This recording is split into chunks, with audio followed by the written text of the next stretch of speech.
நபிகள் நாயகம் உட்கார்ந்துருக்கிறார். அந்த சமயம் அம்மா அங்க வர்றாங்க. அவங்க கையில திராட்சை பழ கொத்து அதை கொண்டுகிட்டு வந்து நபிகள் கிட்ட கொடுக்குறாங்க. சாப்பிடுங்க அப்படின்னு சொல்லி ரொம்ப அன்பா வேண்டிக்கிறாங்க. நபிகள் நாயகமும் ரொம்ப பிரியமா அதை வாங்கிட்டார். அதுக்கப்புறம் அதை சாப்பிட ஆரம்பிச்சார். நபிகள் நாயகம் மதீனாவில் தங்கி இருந்தப்போ இது மாதிரி நிறைய பேர் பழங்களையும் தின்பண்டங்களையும் கொண்டுகிட்டு வந்து கொடுக்கறது வழக்கம். நபிகள் நாயகம் என்ன பண்ணுவார்னா அதெல்லாம் வாங்குவார். உடனே பக்கத்தில் இருக்கிற தோழர்கள் எல்லாருக்கும் பகிர்ந்து கொடுப்பார், தானும் சாப்பிடுவார். இதுதான் எப்போதும் வழக்கம். ஆனா இந்த தடவை என்னாச்சு தெரியுமா? அவர் அப்படி பண்ணல. ஒவ்வொரு பழமா எடுத்து தானே சாப்பிட்டுக்கிட்டு இருக்கிறார். அவர் விருப்பமா சாப்பிடுகிற காட்சியை ஆசை தீர பார்த்துக்கிட்டு இருந்தாங்க அந்த வயசான அம்மா, அந்த பழத்தை கொடுத்தவங்க. அவங்களுக்கு ரொம்ப மகிழ்ச்சியா இருந்தது, மன நிறைவா இருந்தது. நாம ஆசையா கொண்டுகிட்டு வந்து கொடுக்குற பழத்தை நபிகள் நாயகம் இவ்வளவு பிரியமா சாப்பிட்றாரு அப்படின்னு நினைச்சு ரொம்ப சந்தோஷப்பட்டாங்க. அதுக்கப்புறம் அங்க இருந்து அவங்க புறப்பட்டு போயிட்டாங்க. அந்த அம்மா போனதுக்கு அப்புறம் பக்கத்துல இருந்த தோழர்கள் பேச ஆரம்பிச்சாங்க. ஏன்னா அவங்களுக்கு சந்தேகம், இன்னைக்கு வித்தியாசமா நடந்துகிட்டாரே அப்படின்னு. அண்ணலே, எது உங்களுக்கு வந்தாலும் எங்க எல்லாருக்கும் கொடுத்துட்டு தான் நீங்க சாப்பிடுவீங்க. இன்னைக்கு மட்டும் நீங்க அப்படி செய்யலையே, எல்லா பழத்தையும் நீங்களே சாப்பிட்டீங்களே, அதுக்கு என்ன காரணம் அப்படின்னு கேட்டாங்க. இப்படி கேட்கறதுனால நாயகம் அதை தப்பா புரிஞ்சுக்க மாட்டார் அப்படிங்கிறது அவங்களுக்கு தெரியும். யாரும் எதையும் அவர்கிட்ட கேட்கலாம், அப்படி கேட்கறதுக்கு உரிமை உண்டு. இந்த ஜனநாயக முறைகளுக்கு அவர்கள் கொடுத்த மரியாதை இது. தோழர்களின் கேள்விக்கு நபிகள் பதில் சொல்ல ஆரம்பிச்சார். நண்பர்களே, அந்த அம்மா ரொம்ப பிரியமா அந்த பழங்களை என்கிட்ட கொண்டுகிட்டு வந்து கொடுத்தாங்க. முதல்ல ஒரு பழத்தை எடுத்து வாயில போட்டு பார்த்தேன். அது ரொம்ப புளிப்பா இருந்தது, சாப்பிடுறது ரொம்ப கஷ்டம். உங்ககிட்ட யாருக்காவது அதை கொடுத்துருந்தா அதுல வாயில போட்டதும் புளிப்பு தாங்காம முகம் சுழிச்சிருப்பீங்க. அதை அந்த அம்மா பார்த்துட்டாங்கன்னா வருத்தப்பட்டிருப்பாங்க. ஆசையா கொண்டுகிட்டு வந்து நமக்கு கொடுத்துருக்குறாங்க. அவங்க அன்பான மனசை நோகடிக்கிறதுக்கு நான் விருப்பப்படலை. அதனால முகம் சுழிக்காம சாப்பிடணுமேங்கிறதுக்காகத்தான் அந்த பழங்கள் பூராவே நானே சாப்பிட்டுட்டேன் அப்படின்னு புன்முறுவலோட பதில் சொன்னாராம் நபிகள் நாயகம். இன்னொருத்தர் மனசு புண்படக்கூடாதுங்கிறதுக்காக புளிப்பையும் இனிப்பா ஏற்றுக்கொள்ளுகிற பண்பாடு இருக்கு பாருங்க, அது ஒரு பெரிய நாகரிகம். அது எல்லாருக்கும் சுலபமா வந்துடாது. நல்லா இருக்கிற பழத்தையே என்ன இவ்வளவு மோசமா இருக்குன்னு சொல்லுகிறவர்கள் தான் நம்ம கிட்ட அதிகம். இந்த காலத்துல இல்வாழ்க்கையில இந்த நாகரிகத்தை சில பேர் கடைபிடிக்கிறது உண்டு. நல்லா இருக்க இல்லையோ முகம் சுளிக்காம சாப்பிட்டுருவாங்க. ஏன்னு கேட்டா, எதுக்காக சார் வீண் வம்பு, ஏதோ நமக்குன்னு கொடுத்து வச்சது அவ்வளவுதான் அப்படின்னு நினைச்சுக்கிட்டு போக வேண்டியது தானே அப்படிம்பாங்க. இவங்கெல்லாம் கூட ஒரு விதத்துல பண்பாடு தெரிஞ்சவர்கள் தான். ஒரு ஆளு ஊரெல்லாம் சுத்தி விட்டு கடைசியில அழுத்து போய் ஒரு ஹோட்டலுக்குள்ள நுழைஞ்சானான். ரொம்ப களைப்பா இருந்தது அவனுக்கு. அதனால ரொம்ப களைப்படைஞ்சு போய் ஒரு நாற்காலியில போய் உட்காந்துருக்கிறான். இவனை பார்த்ததும் சர்வர் ஓடி வந்தார். சார் உங்களுக்கு என்ன வேணும்னு கேட்டார். எனக்கு தேவை 2 தோசையும் கொஞ்சம் அன்பான வார்த்தைகளும் அப்படின்னா. சர்வர் உள்ள போனார், 2 தோசையை கொண்டாந்து வச்சார். அன்பான வார்த்தை கேட்டனே அப்படின்னா இவன். சர்வர் ரொம்ப பணிவா குனிஞ்சு இவன் காதோரமா சொன்னார், ஐயா இந்த தோசையை சாப்பிட்றாதீங்க, புளிச்சு போன பழைய மாவு அப்படின்னார். இது பாருங்க, அன்பான வார்த்தையும் 2 தோசையும் கேட்டார், கொண்டாந்து கொடுத்துட்டார். இப்படி இருக்கிறவர்களும் இன்றைய மனிதர்கள்ல அதிகம். அதனால மனிதர்கள் ஒவ்வொருத்தரும் ஒவ்வொரு விதம். நம்ம கிட்ட பிரியமா நடந்துகிறவர்கள் மனம் கோணும்படி நாம் நடந்து கொள்ளக்கூடாது அப்படிங்கிறது தான் நபிகள் நாயகம் அவருடைய செயல் மூலமா நமக்கு உணர்த்தி இருக்கிற வாழ்வியல் உண்மை. ஒரே ஒரு ஊர்ல ஒரு ராஜா இருந்தார், ரொம்ப நல்லவர். ஒரு நாள் அரண்மனையில விசாரணை நடந்துகிட்டு இருக்குது. அதுல ஒரு வழக்கு. ஒரு விவசாயி வந்து புகார் கொடுக்குறார். என்ன புகார்னா, அவர் வயல்ல ஆடுகள் வந்து மேய்ஞ்சி பயிரை அழிச்சுட்டுது. நிறைய உழைச்சி செலவு பண்ணி பயிரை உண்டாக்கி வச்சிருந்தேன், எல்லாம் போயிட்டுது. இனிமே நான் என்ன செய்யறது, நீங்க தான் சரியான தீர்ப்பு வழங்கணும் அப்படின்னார் அந்த விவசாயி. அந்த ஆடுகளுக்கு சொந்தக்காரர் யாருன்னு கண்டுபிடிச்சி அரண்மனைக்கு அழைச்சிட்டு வாங்கன்னு உத்தரவு போட்டார் ராஜா. சேவகர்கள் போனாங்க, ஆளை கண்டுபிடிச்சாங்க, கூப்பிட்டுக்கிட்டு அரண்மனைக்கு வந்துட்டாங்க. ராஜா விசாரணை பண்ணார். அப்புறம் விசாரித்து முடிச்சுவிட்டு தீர்ப்பு வழங்கினார். இந்த விவசாயி அடைந்திருக்கிற இழப்புக்கு ஈடாக உன்னுடைய ஆடுகளை அவங்ககிட்ட கொடுத்துட வேண்டியது அப்படின்னு சொல்லிவிட்டார். உன்கிட்ட இருக்கிற ஆடு பூரா அவன்கிட்ட கொடுத்துரு, அந்த ஆட்டுனால ஏற்பட்ட இழப்பு சரியாக போகட்டும் அப்படின்னு தீர்ப்பு வழங்கிட்டார். அந்த மன்னருடைய மகன் இதை பார்த்துக்கிட்டே உட்காந்துருந்தான். இந்த தீர்ப்பை இன்னும் கூட சிறப்பாக வழங்கலாமே அப்படின்னு நினச்சான். அப்பாக்கிட்ட சொன்னான். உடனே அந்த அரசர், சரி நீயே இதுக்கு சரியான தீர்ப்பு சொல்லு அப்படின்னார். அந்த இளவரசன் தீர்ப்பு சொல்கிறான். அவன் சொன்ன தீர்ப்பு என்னன்னா, உங்ககிட்ட இருக்கிற ஆடுகள் எல்லாத்தையும் 1 வருஷ காலத்துக்கு அந்த விவசாயிகிட்ட ஒப்படைச்சிட வேண்டியது. அந்த 1 வருஷத்துக்குள்ள அந்த ஆடுகள் போடுற குட்டிகள், பால், எரு எல்லாம் விவசாயி எடுத்துக்க வேண்டியது. 1 வருஷத்துக்கு அப்புறம் உங்களுடைய ஆடுகளை நீங்களே திருப்பி வாங்கிக்க வேண்டியது. இதுதான் இளவரசன் சொன்ன தீர்ப்பு. இது சரியான தீர்ப்பு தான். இனிமே என்னுடைய அரச பொறுப்புகளை இளவரசர் வசம் ஒப்படைக்கிறேன் அப்படின்னு சொல்லி ஒப்படைச்சுட்டாராம். அதாவது தாவூத் நபி, சுலைமான் நபி இவர்களுடைய சரித்திரத்தில் இந்த சம்பவம் காணப்படுறதாக ஒரு நண்பர் சொன்னார். ஒரு தண்டனையை பெறுகிறவன் அதுக்கு பிறகு சமூகத்தில் நல்ல விதமாக வாழறதுக்கு வாய்ப்பு இருக்கிறது மாதிரி அமையணும் தீர்ப்பு. அதுக்கு இது ஒரு உதாரணம். சில தீர்ப்புகள் எப்படி அமைஞ்சு விடுதுன்னா, ஒரு தண்டனையை அனுபவித்து முடித்தவன் அதுக்கப்புறம் அவன் இந்த சமூகத்தில் நல்லவனாக வாழறதுக்கு நினச்சா கூட அதுக்கு தகுதி இல்லாதவன் அப்படிங்கிற அளவுக்கு சூழ்நிலை அமைஞ்சிருது. இது சிந்திக்க வேண்டிய ஒரு செய்தி. இன்னொரு ஊரில் ஒரு ராஜா இருந்தார். அவர் ஒரு நாள் ஒரு போட்டி வச்சார். என்ன போட்டின்னா, அரண்மனை வாசலில் ஒரு பெரிய நீச்சல் குளம், அதில் நிறைய விஷப்பாம்புகள். எந்த இளைஞன் துணிச்சலாக அதில் நீச்சல் குளத்தில் குதித்து நீந்தி கரையேறி வர்றானோ அவனுக்கு 100 ஏக்கர் நிலம் பரிசாக வழங்கப்படும். அது வேணாம்னா 1000 ஆடுகள் பரிசாக வழங்கப்படும். அதுவும் வேணான்னா என்னுடைய மகளை கல்யாணம் பண்ணிக்கலாம். இதுதான் மன்னருடைய அறிவிப்பு. பரிசுலாம் நல்லா தான் இருக்குது. இருந்தாலும் பாம்புகள் உள்ள குளம்ங்கிறது நல்லா இல்லையே. அதனால் யாரும் அதில் குதித்து நீஞ்சறதுக்கு முன் வரல. இருந்தாலும் திடீர்னு ஒரு இளைஞன் அந்த நீச்சல் குளத்தில் குதிச்சான். நீந்தினா ஒரு வழியாக கரையேறி வந்துட்டான். மன்னருக்கு ரொம்ப மகிழ்ச்சி. நீ தான் தைரியமான இளைஞன், வா இப்படின்னு கூப்பிட்டார். கிட்ட வந்தான். அந்த இளைஞன் தண்ணீர் சொட்ட சொட்ட வந்து நிற்கிறான். சரி, உனக்கு 100 ஏக்கர் நிலம் வேணுமான்னு கேட்குறார். வேண்டாங்கிறான். சரி, அப்படின்னா 1000 ஆடுகள் வேணுமான்னு கேட்குறார். அதுவும் வேணாங்கிறான். ஓ, அப்படின்னா என் பொண்ணை கல்யாணம் பண்ணிக்கிறியா அப்படின்னு கேட்குறாரு. அதுவும் வேணாங்கிறான். ராஜாவுக்கு ஒன்றும் புரியல. அப்படின்னா உனக்கு என்னதான் வேணும் அப்படிங்கிறார். என்னை பிடிச்சி இந்த குளத்தில் தள்ளி விட்டவன் யாருங்கிறது எனக்கு தெரியணும் அப்படின்னா. ஒரு புகழ்பெற்ற ஜப்பானிய சாமுராய் வீரன், வாள் வீசுறதுல ரொம்ப கெட்டிக்காரன். ஒரு கடுமையான போரில் கலந்து கொண்டுட்டு களைச்சி போய் திரும்பி வந்தான். படுக்கையில் விழுந்தான். பக்கத்தில் என்னமோ சத்தம் கேட்டுது. திரும்பி பார்த்தான். ஒரு எலி அவனை முறைச்சி பார்த்துக்கிட்டு இருந்தது. உடனே வாழை உருவனா வீசினான். அது தப்பிச்சிட்டு ஓடி போச்சு. எவ்வளோ முயற்சி பண்ணி பார்த்தா முடியல. கடைசியில் அந்த வாள் முறிஞ்சு போனது தான் மிச்சம். ஒரு பக்கம் அவனுக்கு இது அவமானமாக போயிட்டுது, இன்னொரு பக்கம் பயமாக போயிட்டுது. எவ்வளவோ போர்களில் எதிரிகளை பந்தாடினவன் அவன் ஒரு எலிகிட்ட தோற்று போய்டுறதா அவனால் சகிச்சிக்க முடியல. மனைவிகிட்ட சொன்னான் இப்படி நடந்துட்டுதுன்னு. அவள் சிரிச்சா. உங்களுக்கு புத்தியே இல்லை, எலியை போய் யாராவது வாளால் வெட்டுவாங்களா அப்படின்னு அந்த அம்மா சொன்னதும், நீ என்ன சொல்கிறேன்னா, ஒரு பூனையை கொண்டுட்டு வந்துட்டா போதும், அதுக்கப்புறம் ஏன் எலி வரப்போகுது அப்படின்னு அந்த அம்மா. உடனே ஒரு பூனை வந்து சேர்ந்தது. அது சாதாரண பூனை இல்லை, வீர சாகசங்கள்லாம் செஞ்சு பழக்கப்பட்ட பூனை. பெரிய இடத்துல வளர்ந்தது. அதை கொண்டுட்டு வந்துட்டாங்க. அந்த பூனை குறி பார்த்து எலி மேலே பாஞ்சுது. ஆனால் அந்த எலியை சுலபமாக தப்பிச்சு போட்டுது. அடுத்தபடியாகவும் பாயறதுக்கு முயற்சி பண்ணிச்சு அந்த பூனை. ஆனால் அந்த எலியோ ரொம்ப தந்திரமாக திடீர்னு அந்த பூனையின் முகத்துக்கு நேராக பாஞ்சுது. அவ்வளவுதான். அந்த பூனை பயந்து போய் ஒரே தாவா தாவி ஜன்னல் வழியாக வெளியில் ஓடிப்போச்சு. அந்த வீரனுக்கு இது ஒரு பெரிய அதிர்ச்சியாக இருந்தது. அடுத்தபடியாக யோசனை பண்ணான். ராஜா வளர்த்துக்கிட்டு இருந்த அரண்மனை பூனையை ஒரு நாள் இரவலாக கேட்டு வாங்கிட்டு வந்தான். ஊர் உலகம்லாம் பேர் வாங்கின பூனை இது. அந்த பூனையாலும் அந்த எலியை ஒன்றும் செய்ய முடியல. வீரனுக்கு ரொம்ப அதிர்ச்சி. அந்த அரண்மனை பூனைகிட்டையே போய் புலம்புனான். அரண்மனை பூனையே, நீயே தோற்று போயிட்டியே, இனிமேல் நான் என்ன செய்ய முடியும்னா. அந்த பூனை சிந்திச்சுது. அப்புறம் சொல்லிச்சு, இந்த காரியத்துக்கு இந்த மேல்மட்ட விவகாரம்லாம் சரிப்பட்டு வராது.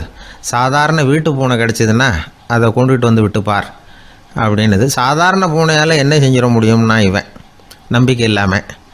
இப்போது அந்த அரண்மனை பூனை சொல்லிச்சு, பெரிய வீட்டு பூனையெல்லாம் நல்லா சாப்பிட்டு தூங்கி பழக்கப்பட்டிருக்கோம். அதுக்கெல்லாம் ராஜதந்திரம் தெரியும், ஆனால் எலி பிடிக்க தெரியாது. அதுக்கான வளர்ப்பும் இல்லை, பயிற்சியும் இல்லை. ஏன்னா அதுக்கெல்லாம் பசி கிடையாது. சாதாரண வீட்டு பூனை அப்படி இல்லை, பசிக்கு ஆகாரம் தேடி அலையும், எலிகளை பிடிச்சி சாப்பிட்டுட்டு தான் உயிர் வாழும். அதனால் அதுகளுக்கு எலியை பிடிக்கிற எல்லா உத்திகளும் தெரியும், எங்களுக்கு தெரியாது அப்படின்னுது. அது சரியே, அதுவும் பூனை தான், நீயும் பூனை தான், அதால் முடிகிற காரியம் ஏன் உன்னால் முடியல அப்படின்னு கேட்டான் இவன். இதுக்கு அந்த பூனை சொல்லிச்சு, இதே கேள்வியை நானும் கேட்டேன், உன்னுடைய தந்திர முறை என்னன்னு கேட்டேன். அதுக்கு பதில் சொல்லாமல் படுத்து தூங்கி போச்சு. அதை மறுபடியும் எழுப்பி கேட்டேன், அதுக்கு கோவம் வந்துட்டுது. இதில் என்ன தந்திர முறை வேண்டியிருக்கு, நான் ஒரு பூனை அவ்வளவுதான். பூனைன்னா பூனை, பூனை எலியை பிடிக்கும், நான் எலியை பிடிக்கிறேன் அவ்வளவுதான்னுது அப்படின்னு சொல்லி விவரமாக சொல்லிச்சு அந்த அரண்மனை பூனை. உடனே ஒரு சாதாரண பூனையை கொண்டுட்டு வந்துட்டாங்க. கொண்டாந்து விட்டால் அது பார்க்குறதுக்கு ரொம்ப சாதாரணமாக தெரிஞ்சுது. இந்த வீரனுக்கு நம்பிக்கை வரல, இருந்தாலும் அதை கொண்டுட்டு வந்து வீட்டுக்குள்ளே விட்டான். ஒரே நிமிஷம் அந்த எலியை கவிட்டு வெளியில் ஓடி போச்சு. மேலிடத்து பூனைகள்லாம் இதை வேடிக்கை பார்த்துக்கிட்டு வெளியில் நின்றுக்கிட்டு இருக்குது. எல்லாரும் மெதுவாக அந்த பூனையை நெருங்கி, உங்கள்கிட்ட அப்படி என்ன தனிப்பட்ட திறமை, அதோட ரகசியம் என்னன்னு கேட்டாங்க. அந்த சாதாரண பூனை ரொம்ப சாதாரணமாக சொல்லிச்சான், அதெல்லாம் எனக்கு தெரியாது, நான் பூனை அவ்வளவுதான், நீங்களும் பூனையா இருங்க அப்படின்னு சொல்லிவிட்டு அந்த பூனை தன்னுடைய வாயில் கவிய எலியோடு அங்கேருந்து நடந்து போச்சு. இந்த கதையிலேருந்து நாம் புரிஞ்சிக்க வேண்டிய தத்துவம் என்னென்னா, நீயாக இரு, இதுதான் அந்த தத்துவம். நம்ம ஒவ்வொருத்தருக்கு உள்ளேயும் ஒரு தனித்தன்மை இருக்குது. இதை அவங்கவுங்க புரிஞ்சுக்கிட்டு உண்மை இயல்பு புரிஞ்சுக்கணும். நம்முடைய இயல்பு என்னங்கிறது நமக்கு தெரியணும். அதை கண்டுபிடிக்கிறது தான் உண்மையான கலை. ஒரு பெரிய மனுஷன் வாயை அகலமாக திறந்து வச்சுட்டு தூங்கிட்டு இருந்தான். உடனே ஒரு எலி உள்ளே பூந்துட்டு தான். வீட்டு வேலையாள் டாக்டருக்கு ஃபோன் பண்ணான், எங்கள் முதலாளி வாய்க்குள்ளே ஒரு எலி பூந்துட்டுது டாக்டர் அப்படின்னா. நான் உடனே புறப்பட்டு வரேன், அதுக்கு முன்னாடி நீ ஒரு ரொட்டி துண்டை எடுத்து ஒரு வாய்க்கு முன்னாடி காட்டு, உள்ளே போன எலி வெளியில் வந்துடும்னார் டாக்டர். சரின்னு சொல்லிவிட்டான். கொஞ்ச நேரத்தில் டாக்டர் அங்கே போய் சேர்ந்தார். அப்போ வேலைக்காரன் ஒரு பெரிய மீனை அவர் வாய்க்கு நேராக இப்படியும் ஆட்டிக்கிட்டு இருந்தான். நான் ரொட்டி துண்டை தானே காட்ட சொன்னேன்னார் டாக்டர். அவன் சொன்னான், எலியை வெளியில் கொண்டுட்டு வர்றதுக்கு ரொட்டி துண்டை காட்ட சொன்னீங்க டாக்டர், அதுக்கப்புறம் அந்த எலியை துரத்திக்கிட்டு ஒரு பூனை உள்ளே போயிருக்கு, அதுக்காக தான் இந்த மீனை காட்டிகிட்டு இருக்கேன் நானா. இது எதுக்குன்னா, இப்படி வேடிக்கையாக சொல்கிறது, பூனை பூனையாக இருக்க வேண்டும், எலி எலியாக இருக்க வேண்டும், மனுஷன் மனுஷனாக இருக்க வேண்டும் அப்படிங்கிறத புரிஞ்சுக்கிறது. நாம இருக்கிற வரை வெற்றி நிச்சயம். உழைப்பும் நேர்மையும் உயர்வதற்கு வழிகள். அதை விட்டுட்டு உட்கார்ந்த இடத்துல இருந்துகிட்டே உயர போகணும் அப்படின்னு கற்பனை பண்றாங்க. அந்த கற்பனையிலேயே பாதி வாழ்க்கை ஓடி போடுது. உழைப்புங்கிற வழியையும் நேர்மைங்கிற வழியையும் ஒதுக்கி விட்டு குறுக்கு வழியில ஓட நினைக்கிறவங்க குப்புற விழுந்துடுறாங்க. எந்த தொழிலை நாம செய்தாலும் சரி, அந்த தொழிலுக்குரிய பெருமையை நாம புரிஞ்சுக்கிட்டு அதுல ஈடுபடணும். அப்படி இல்லாம, என்ன சார் பொழப்புது, இந்த தொழிலை மனுஷன் செய்வானா அப்படி புலம்பிக்கிட்டு இந்த தொழிலையே செஞ்சுக்கிட்டு இருக்கிறவங்க நம்மள பல பேர் உண்டு. செய்யும் தொழிலே தெய்வம் அப்படின்னு சொல்றாங்கல்ல, அப்படி சொல்றது எதுக்காக? அந்த அளவுக்கு அதுல ஒரு ஈடுபாடு வேணுங்கிறதுக்காகத்தான். ஒரு பெரிய மலைப்பகுதி, அந்த மலை அடிவாரத்துல ஒரு சிற்பி உட்காந்து ஒரு சிலையை வடிச்சுக்கிட்டு இருக்கிறான். கையில ஒரு சின்ன உளிய வச்சுக்கிட்டு ஒரு பெரிய கருங்கல் பாறையை கொஞ்சம் கொஞ்சமா உடைச்சுக்கிட்டு இருக்கான். ஒரு சிற்பத்தை வடிக்கிறதுங்கிறது அவ்வளவு உன்னதமான ஒரு தொழிலா? எல்லாராலையும் முடியுமா அது? அப்படி இருந்தும் அந்த சிற்பிக்கு மன நிறைவில்லை. அவன் நினைக்கிறான், இந்த கடுமையான வெயில்ல உட்கார்ந்து வேலை செய்யறது எவ்வளவு கஷ்டம். நாம ஒரு சிற்பியா இருக்கிறதுனால தானே சூரியன் கடுமையான வெப்ப கதிர்களை நம்ம மேல வீசுறான். நாமளே அந்த சூரியனா இருந்துட்டா இந்த கஷ்டம் இருக்காதே. நம்மளை கஷ்டப்படுத்துறவன் நம்மளோட வலிமை உள்ளவன், அதனால நாம அவனா மாறி விடுறதுதான் நல்லது அப்படின்னு அந்த சிற்பி யோசனை பண்ணான். அவன் எண்ணம் உடனே நிறைவேறிட்டுது. இயற்கைங்கிற மாபெரும் சக்தி அவனை ஒரு சூரியனா மாத்தி விட்டது. சிற்பி இப்போ ஒரு சூரியனா மாறினான்.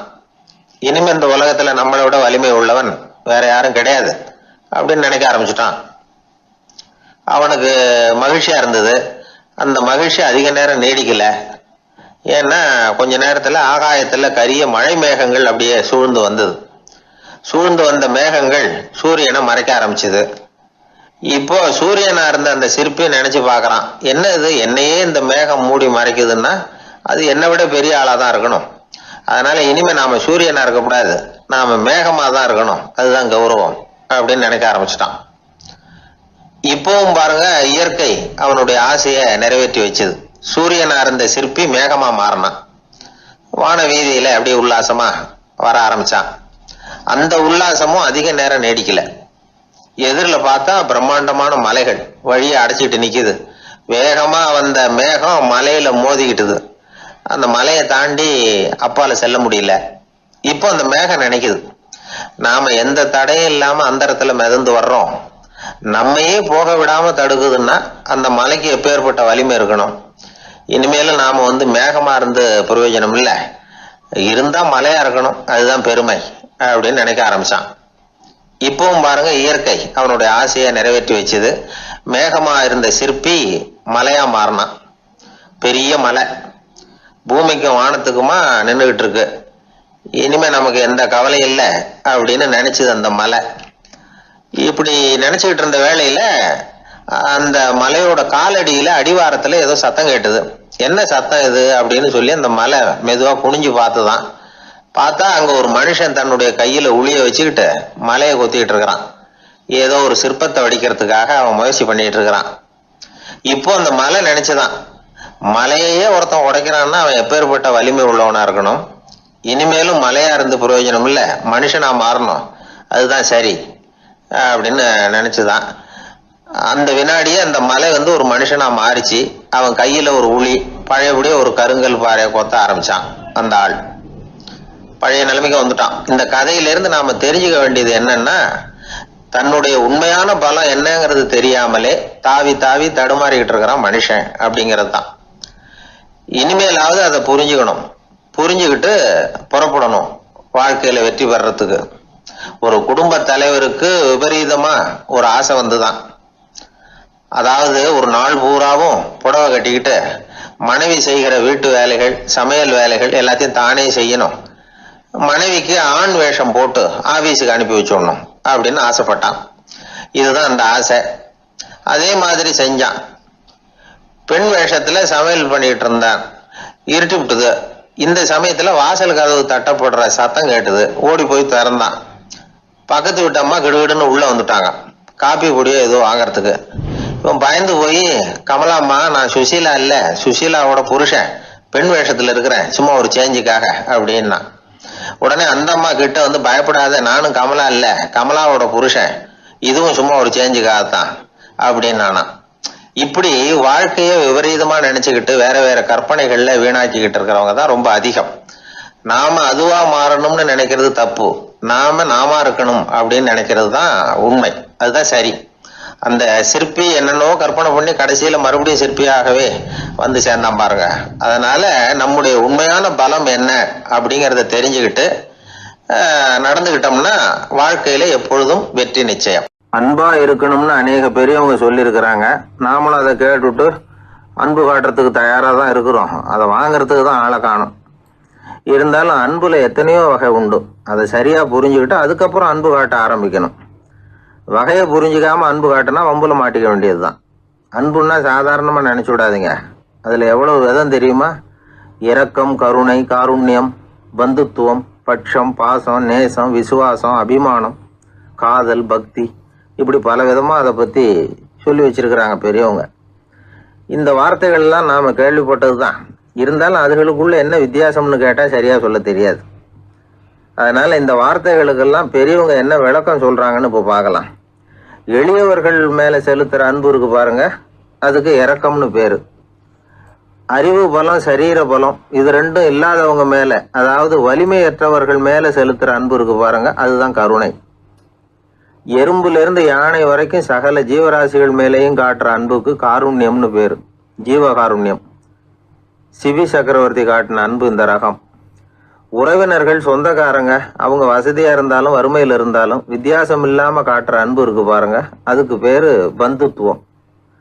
ஒரு எஜமானன் வேலையாள்கிட்ட காட்டுற அன்பு இருக்கு பாருங்க, அதுக்கு பேரு தான் பட்சம். அவனும் தன்னை மாதிரி மனுஷன்தாங்கிற நினைப்பு வேணும்.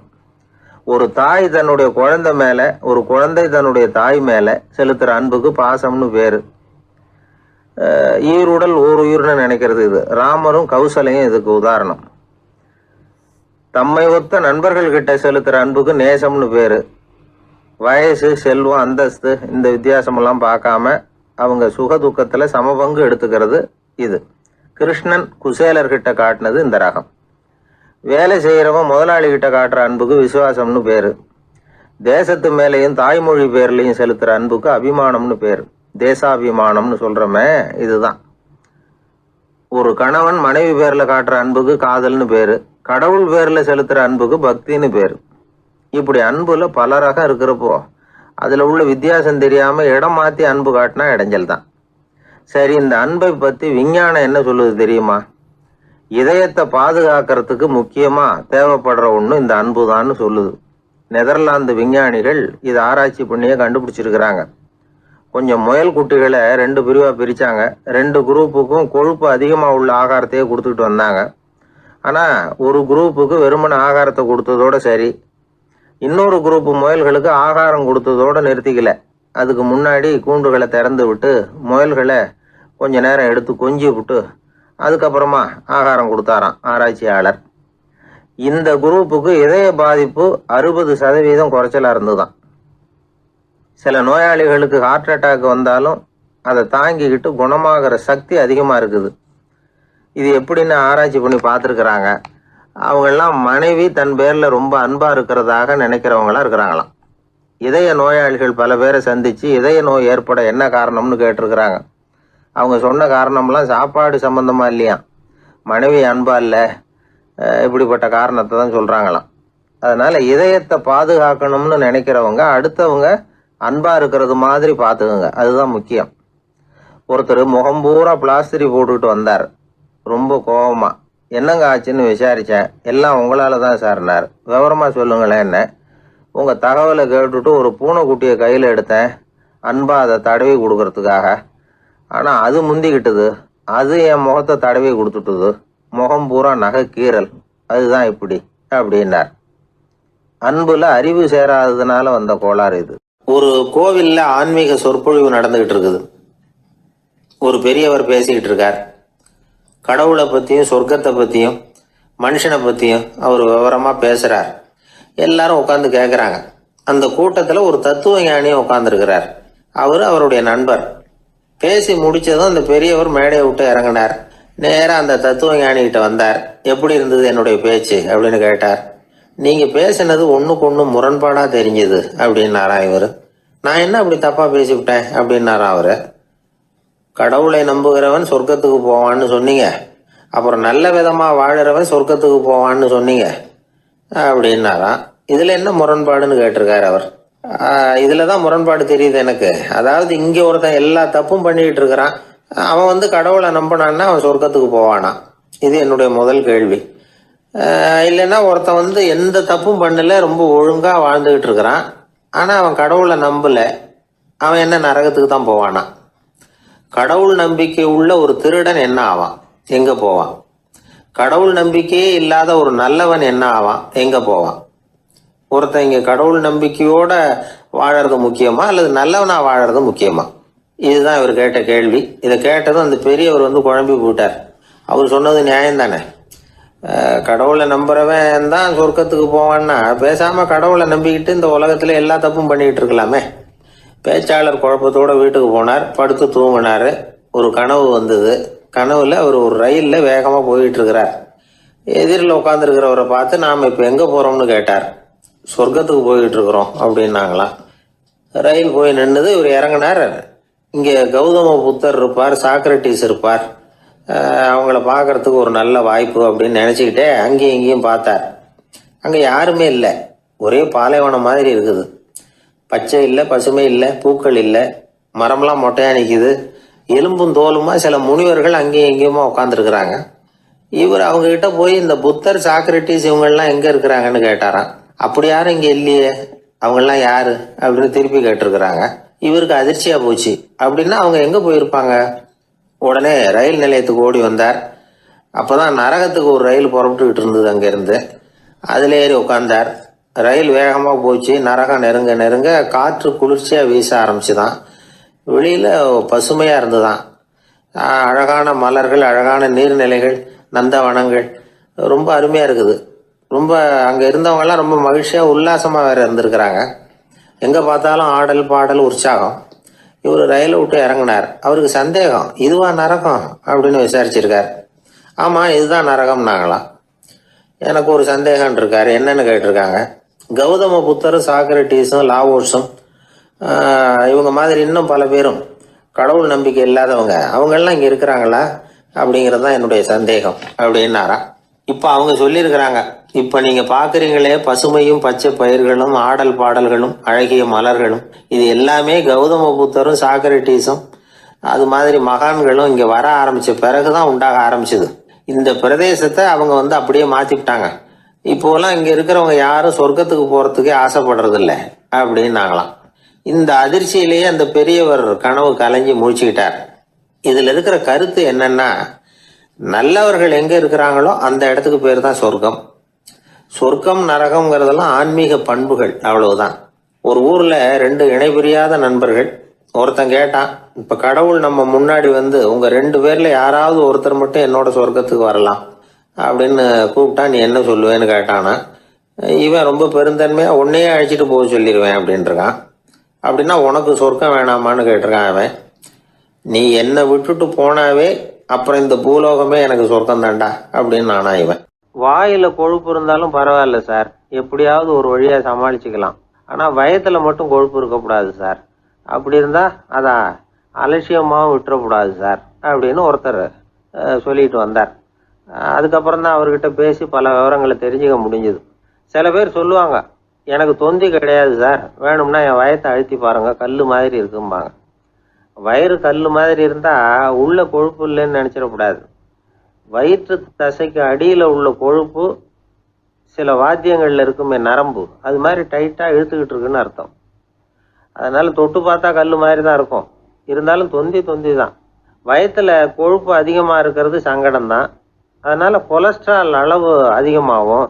இதய நோய்கள், நீரிழிவு, ஹைப்பர் டென்ஷன், ஸ்ட்ரோக்கு, இது மாதிரி ரிஸ்க்லாம் அதிகமாகும். ஒருத்தர் ஒல்லியா இருக்கலாம், உடம்பு இடம் அதிகப்படியா இல்லாம இருக்கலாம். அப்படி இருந்தா கூட அவர் உடம்புல மற்ற பகுதியை விட வயத்துல கொழுப்பு அதிகமா இருக்கும். நாம தான் ஒல்லியா இருக்கிறோமே, நமக்கு ஒண்ணும் இல்லை அப்படின்னு நினைச்சிடக்கூடாது. சரி, நம்ம வயிறு இருக்க வேண்டிய அளவை விட அதிகமா இருக்குதா இல்லையா, அதை எப்படி கண்டுபிடிக்கிறது? அதுக்கு சில வழி இருக்குது. முதல்ல நீங்க நேரா ஸ்ட்ரெயிட்டா நிமிர்ந்து நில்லுங்க. உங்க பார்வையை மட்டும் கீழே தாழ்த்தி காலு விரலை கவனிங்க. விரல் உங்களுக்கு தெரியுதா அப்படின்னா உங்க வயர் நார்மலா இருக்குன்னு அர்த்தம். கால் விரல் உங்க கண்ணுக்கு தெரியலையா அப்படின்னா உங்களுக்கு வயிறு பெருசுதான். இன்னொரு வழி இருக்கு, அது என்ன தெரியுமா? ஒரு தரையில நீட்டா படுத்துடணும். 1 மீட்டர் நீளம் உள்ள அளவுகோல் ஒன்று எடுத்துக்கோங்க. கழுத்து எலும்புல ஒரு பக்கத்தையும் இடுப்புல ஒரு பக்கத்தையும் வைங்க. பக்கவாட்டில் வைங்க, அதாவது படுக்கவாட்டில். அது நடுப்பகுதி வயத்துல முட்டி தராசு மாதிரி ஆடுதா அப்படின்னா உங்க வயிறு உங்களுக்கு ப்ராப்ளம் தான். அதனால அதை கண்டுபிடிக்கிறதுக்கு அப்படி ஒரு அளவுகோல் வச்சிருக்கிறாங்க. மருத்துவ அறிவியல் ரீதியா உங்களுக்கு தொந்தி இருக்குதா இல்லையான்னு கண்டுபிடிக்கிறதுக்கு ஒரு வழி இருக்கு. உங்க இடுப்புல வெயிஸ்ட் அப்படின்னு சொல்றோம்ல, இடுப்புல ஒரு அளவு எடுக்கணும், சுற்றளவு. இடுப்புக்கு கீழே ஹிப்னு சொல்றோம்ல, அங்க ஒரு அளவு எடுக்கணும், அதிகபட்ச சுற்றளவு எடுக்கணும். அந்த அளவை இந்த அளவால வகுக்கணும். அதாவது உங்க வெயிஸ்ட் மெஷர்மெண்ட் இருக்குல்ல, அதை ஹிப் மெஷர்மெண்டால வகுக்கணும். இந்த விகிதம், அதாவது வெயிஸ்ட் ஹிப் ரேஷியோ, ஆண்களுக்கு 0.95க்கு மேல போகக்கூடாது, பெண்களுக்கு 0.85க்கு மேல போகக்கூடாது. அப்படி போயிட்டுதுன்னா வயிறு பெருத்திருக்குதுன்னு அர்த்தம். இது டாக்டர்கள் கண்டுபிடிக்கிற ஒரு விதம். சரி, இந்த தொந்தியை குறைக்கிறதுக்கு என்ன பண்ணலாம்? பட்னி கிடக்கலாமா அப்படின்னா அது தேவையில்லை. ஆனா கலோரி அளவை குறைக்கணும். அது எப்படி? கொழுப்பு ஆகாரத்தை குறைக்கணும்.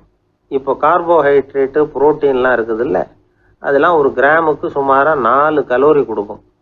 ஆனால் கொழுப்பு ஒரு கிராமுக்கு 9 கலோரி கொடுக்கும். அதனால ஒரே அளவுள்ள ஆகாரங்களில் கூட கலோரி வித்தியாசம் இருக்குது. கலோரி அளவு குறைச்சலாக கொடுக்கக்கூடிய ஆகாரம் சாப்பிடணும். இப்போ தொந்தியை குறைக்கிறதுக்கு கடுமையான உடற்பயிற்சி தேவையா அப்படின்னு கேட்டால் அதுவும் தேவையில்லையா. ஆகாரத்தில் கொழுப்பை குறைச்சாவே போதும், மற்ற ஆகாரம் செரிக்கிறதுக்கு லேசான உடற்பயிற்சியே போதும். வயத்தை குறைக்கிறேன்னு சொல்லி சில பேர் உட்காந்து எழுந்திருப்பாங்க, அதுவும் தேவையில்லையா. அப்படிலாம் பண்ணி உங்களை கஷ்டப்படுத்திக்க வேண்டியதில்லை. வயத்தை குறைக்கிறதுக்கு அதெல்லாம் உதவுறது இல்லை அப்படின்னு அது சம்பந்தமான நிபுணர்கள் சொல்றாங்க. இப்போ இது சம்பந்தமா 1984 ஒரு சோதனையே பண்ணி பார்த்துருக்குறாங்க. ஒரு நாளைக்கு 185 தடவை உட்காந்து எழுந்திருக்கிறது. இது மாதிரி 27 நாள் பயிற்சி பண்ணிவிட்டு பார்த்தாங்களாம். வயிற்று கொழுப்பில் எந்த மாறுதலும் இல்லையா. அதனால் உட்காந்து எழுந்திருக்கிற வேலையெல்லாம் தேவையில்லை. தொந்தியை குறைக்கிறதுக்கு முயற்சி பண்ணுறவங்க தோற்றத்தை அழகாக்கிறது ஒரு பக்கம் இருந்தால் கூட ஆரோக்கியமான நீண்ட வாழ்வுக்கும் அவங்க அஸ்திவாரம் போடுறாங்கன்னு தான் அர்த்தம். ஒருத்தர் வந்தார், சார் எனக்கு தொந்தி இருக்கா இல்லையான்னு கண்டுபிடிக்கிறது கஷ்டமாக இருக்குதுன்னார். சரி நான் கண்டுபிடிக்கிறேன், இப்படி தரையில் காலை நீட்டி ஸ்ட்ரைட்டாக படுங்க அப்படின்னோம். சரின்னு படுத்துட்டார். இப்போ உங்கள் கண்ணை திருப்பி கால் கட்டை விரலை பாருங்க, கட்டை விரல் தெரியுதா அப்படின்னு கேட்டேன். தெரியுது சார்னார். நீங்கள் தெரியுதுன்னு சொல்கிறத நான் எப்படி நம்புறதுன்னு. அதோ தெரிகிற அந்த கட்டை விரல் நுனியில் ஒரு ஈ கூட உட்காந்துருக்குது பாருங்க சார் அப்படின்னார். அப்படின்னா நீங்கள் பார்க்குறது கட்டை விரல் இல்லை சார், உங்கள் மூக்கு நுனி, அங்கே தான் இப்போ ஈ உட்காந்துருக்குது அப்படின்னோம். மனிதர்களில் சில பேர் ரொம்ப வித்தியாசமாக நடந்துக்குவாங்க. மற்றவங்களுக்கு அது ரொம்ப ஆச்சரியமாக கூட இருக்கும். அந்த ஆள் ஒரு மாதிரி பார்த்து நடந்துக்கோ அப்படின்னு கூட சொல்கிறது உண்டு. இவங்களை பார்த்து நாம் பித்து குளியும்போம். உளவியல் இவங்களை எக்ஸென்ட்ரிக்ஸ் அப்படின்னு சொல்லுது. இவங்களை மனநோயாளிகள்னு தவறாக புரிஞ்சிக்க கூடாது. அவங்க வேற இவங்க வேற. எக்ஸென்ட்ரிக்ஸ் பற்றின சில விவரங்கள் ஒரு புத்தகத்தில் இருக்குது. அதாவது ஸ்காட்லாந்தில் ஒரு உளவியல் மருத்துவர் அதை எழுதியிருக்கிறார். அவர் பேர் டாக்டர் டேவிட் வீக்ஸ். அவருக்கு ஒரு உதவியாளர் இருந்தாராம், அவர் பேர் கேட் வுட். இவங்க 2 பேரும் சேர்ந்து இங்கிலாந்து பூரா சுற்றி பார்த்துருக்காங்க. 3 வருஷம் சுற்றினாங்களாம். நான் சொன்னது மாதிரி ஒரு மாதிரியாக இருக்கிற ஆசாமிகள் பல பேரை சந்தித்து பேசி அவங்கள பற்றி ஆய்வுலாம் நடத்தியிருக்கிறாங்க. அப்படி நடத்தி அதை ஒரு புஸ்தகமாக எழுதியிருக்கிறாங்க. நிறைய பேசி பார்த்துட்டு அவங்க சொல்லியிருக்கிறத கேட்டால் ரொம்ப ஆச்சரியமாக இருக்குது. நாம் இவங்களை பார்த்து பித்துக்குழிங்கிறோம், எக்ஸென்ட்ரிக்ஸ் அப்படின்னு சொல்கிறோம், கிண்டல் கூட பண்ணுறோம். ஆனால் அவங்களோட அறிவு ரொம்ப தெளிவானதான்.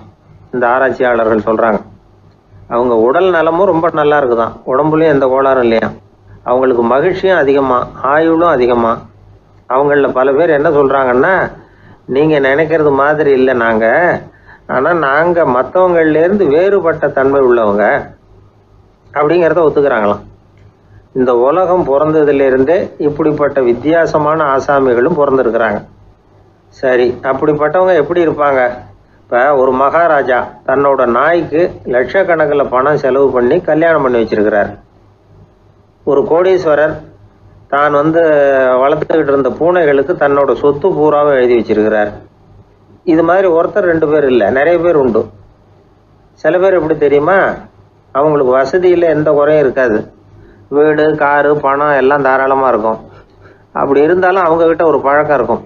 யாராவது ஒரு நண்பர் வீட்டு விசேஷத்துக்கு போயிருப்பார், இல்லைன்னா ஒரு கடைக்கு போயிருப்பார். அவங்க ரொம்பவும் மரியாதையாக வரவேற்று எல்லாம் பண்ணிகிட்டு இருப்பாங்க. ஆனால் இவர் அவங்களுக்கு தெரியாமல் ஏதாவது ஒரு பொருளை திருடி பாக்கெட்டில் போட்டுட்டு வந்துடுவார். அப்படி வந்தால் தான் இவருக்கு திருப்தி.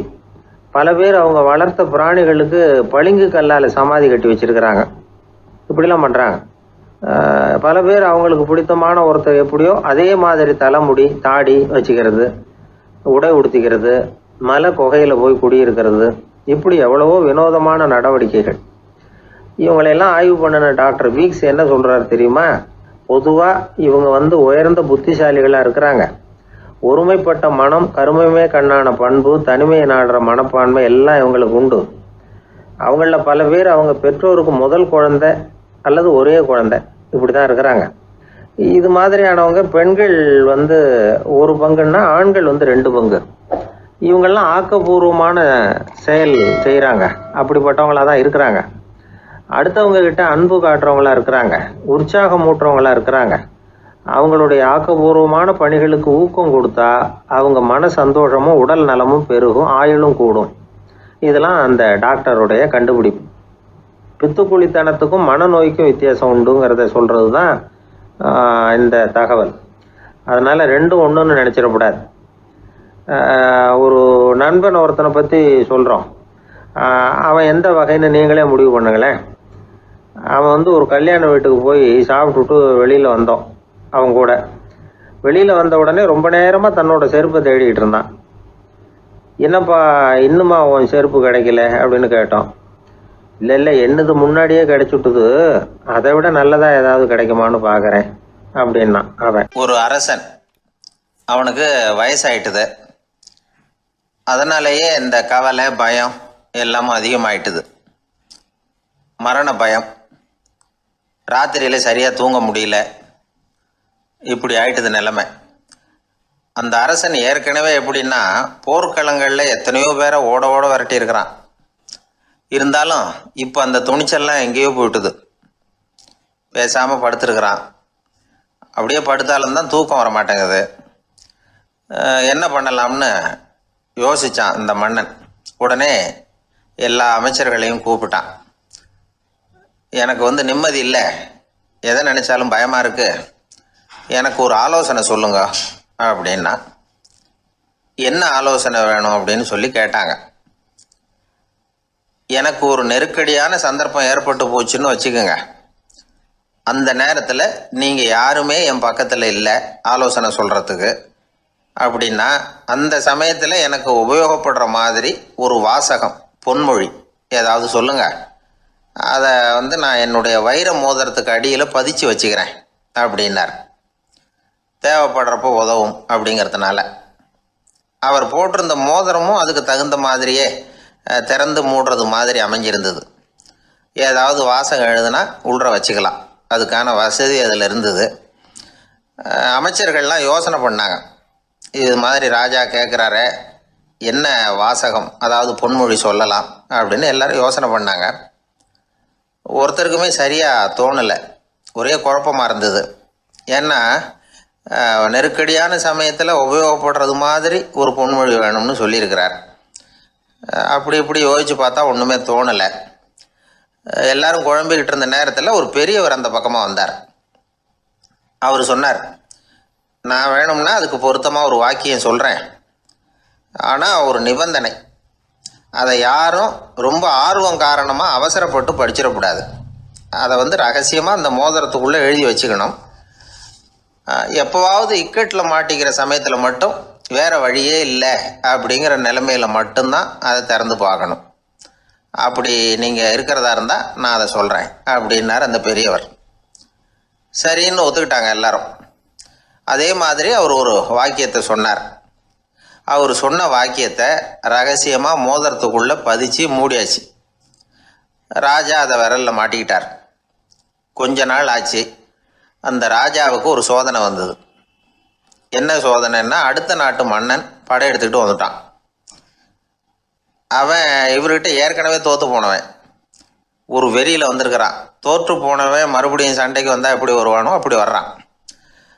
ஒரு வெறியில் வந்தால் ஜெயிச்சுட்டான். என்னாச்சு இவரோட நிலைமைன்னா, நாட்டை இழந்துட்டார், எல்லாத்தையும் இழந்துட்டார். கடைசியாக ஒரு அடிபட்ட குதிரையில் ஏறி தப்பிச்சு போயிட்டார், வேறு வழி இல்லைன்னு. பின்னாடி துரத்திக்கிட்டு வராங்க. இவர் ஒரு மலை உச்சிக்கு போயிட்டார். அதுக்கும் அப்பால் போக முடியாது, ஏன்னா அந்த பக்கம் பயங்கர பள்ளம். உல்லாச பயணிகள் கண்டு கழிக்கிற இடம் அது. ஆனால் இவருக்கு அது சாவு பயணத்தின் வாசல், திரும்பவும் முடியாது. அவ்வளவு குறுகிய பாதை அது, வேறு வழியே இல்லை. இந்த நேரம் சூரிய ஒளி மோதிரத்தில் பட்டு மின்னிச்சு. உடனே இவருக்கு ஞாபகம் வந்தது. மோதிரத்தை திறந்து படிக்கிறார். அதில் இருந்த வாசகம், இந்த நிலையும் மாறிவிடும், this too will pass away. அவருக்கு ஒரு தைரியம் வந்தது. பின்னாடி வந்தவங்களும் திசை மாதிரி வேறு எங்கேயோ தேடி போயிட்டாங்க. அவங்க விரட்டிக்கிட்டு வரலைன்னா இவ்வளவு அழகான ஒரு இடம் இருக்கிறதே எனக்கு தெரியாமல் போயிருக்குமேன்னு நினச்சார். இவ்வளவு அழகை ரசிக்கிறதுக்காக ஒரு நாட்டையே கூட இழக்கலாம்னு தோணுச்சு அவருக்கு. அமைதியாக அந்த அழகை ரசித்தார். எதிரிகள்லாம் எங்கேயோ போயிட்டாங்க. மன்னர் நாடு திரும்பினார். மறுபடியும் படைகளை திரட்டினார். கொஞ்ச நாளில் படை எடுத்துக்கிட்டு போனார். யாருக்கிட்ட தோற்று போனாரோ அவரையே வெற்றி கண்டு திரும்பி வர்றார். வரவேற்பு விழா பிரமாவப்படுது. ஆடல் பாடல் கோலாகலம். இதை பார்த்ததும் அந்த ராஜாவுக்கு தலைகால புரியல. நம்மளை இனிமேல் யாராலையும் ஜெயிக்க முடியாதுன்னு நினச்சார். அகம்பாவம் லேசாக எட்டி பார்த்தது. இப்போ மறுபடியும் சூரிய ஒளிப்பட்டு மோதிரம் மின்னிச்சு. அதை திறந்து மறுபடியும் படிக்கிறார். இந்த நிலைமையும் மாறிவிடும், this too will pass away. அவ்வளவுதான். அவர் மனசு அடங்க ஆரம்பிச்சுட்டுது, ஆணவம் போயிட்டுது. இதிலேருந்து நாம் தெரிஞ்சுக்க வேண்டியது என்னென்னா, எந்த சூழ்நிலையிலையும் நாம் கவலைப்பட வேண்டியதில்லை. ஏன்னா இங்கே எதுவுமே நிரந்தரம் இல்லை. அந்த ராஜா மாதிரியே நம்ம ஆள் ஒருத்தன் ஒரு மோதிரம் போட்டிருந்தான், அதுக்குள்ளே அவன் எழுதி வச்சிருந்த வாசகம், எதுக்கும் கவலைப்படாதே அப்படிங்கிறது தான். ஒரு நாள் பயங்கரமான கவலையோடு உட்காந்துருந்தான். பக்கத்தில் இருந்தவங்க சொன்னாங்க, இது மாதிரி சந்தர்ப்பத்தில் தான் நீ உன் மோதிரத்தை திறந்து பார்க்கணும்னாங்க. இவனுக்கு கவலையோடு எரிச்சலும் சேர்ந்துக்கிட்டது. அது எப்படி முடியும், இப்போ திருட்டு போனது என்னோட அந்த மோதிரம் தானே அப்படின்னு சொல்லிவிட்டு தலையில் கை வச்சுட்டு உட்காந்துட்டான். இப்படிலாம் சொல்கிறது உண்டு. இருந்தாலும் நாம் எந்த சூழ்நிலையிலையும் கவலைப்பட வேண்டியதில்லை அப்படிங்கிற உண்மையை புரிஞ்சுக்கணும். அப்படி கவலையை வெல்றதுக்கான வழி தெரிஞ்சுட்டதுன்னா வாழ்க்கையில வெற்றி நிச்சயம். ஒருத்தர் தனியா ஒரு இடத்துல கண்ணை மூடிக்கிட்டே உட்கார்ந்துருக்கிறார். தூங்கிட்டு இருக்கிறாரா, தியானம் பண்ணிட்டு இருக்கிறாரா, எப்படி கண்டுபிடிக்கிறது? நமக்கு தெரிஞ்ச வரைக்கும் தூக்கம்னா தலை அடிக்கடி சாயும், அப்புறம் நிமிரும். தியானம்னா ஆடாம அசையாம அப்படியே இருக்கும். இதுதான் நமக்கு தெரிஞ்ச வித்தியாசம். ஆனா தூக்கத்துக்கும் தியானத்துக்கும் நிறைய வித்தியாசம் உண்டு. ஒரு முட்டாள் தூங்க போனால் முட்டாளாகவே திரும்பி வருகிறான்.